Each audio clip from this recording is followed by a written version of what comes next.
Fashion.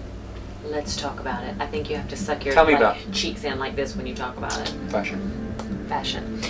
Actually, we had a lot of fun in building the aesthetic around this record, the visual jumping point that turned into our set design for The Incredible Machine, and we had fun playing with fashion, and you're going to get to talk to... Even I had fun playing with fashion. He did. I'm a man. Yes. Who knew this, right? Yes, in our show. Well, you guys can play with fashion. Well, it's not, it's not a normal thing. Sure it is. Halloween? Lady Gaga? No. Me in a meat dress. In a meat dress with a little, she had a little meat hat. Did you see that? Okay. Sidebar. We didn't wear meat, but we did have a lot of fun. And you're about to meet Miss Tiffany Terranova, who was our costume designer for this show. Tiffany, take it away. I had not heard of steampunk before this. Jennifer came to me and said, we have some ideas. It's called steampunk, and the more we started talking about the ideas behind it, the visuals, of course I'd seen it everywhere. We started watching movies, really. The Prestige was out in, I think, '06, and we started watching that. Gangs of New York was another really great one.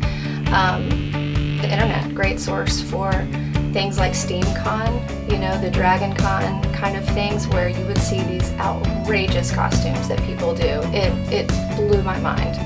Because it's a fun live show, I didn't want it to be too goth, and too heavy. So we try to incorporate some lighter tones, again the skirt and the light color, a lot of jewel tones. So, of course, in Gangs of New York, those punches of color, that we just watched it again the other night. It's brilliant. I am VIP now at my Army-Navy store. I call ahead and they get everything ready for me. It's great. Yeah, everything that you need, fuses. They have really great, backpacks that you can kind of, and of course it's all really inexpensive. It's really easy to do. A lot of the, there's all kinds of silver, any kind of hardware store really. Springs, yeah, just hot glue it. We decided to have a steampunk party right about the time that they left for the tour. So we invited everyone over to my place. I lined my entire studio with steampunk parts, leather pieces, vintage monocles, anything steampunk related. And we lined up a row of hot glue guns. And I was running behind each of them as they would, apply it to their jeans or whatever. It was really, really fun. Turned on some music and had great takeout and just did it all night. It was great. The concept for the hoop skirt started pretty early on. Jennifer and I started brainstorming, and I don't know who thought of it first, but we were, okay, now there's a hoop skirt in the mix. How do we make this work? In my head initially it was a very dark skirt.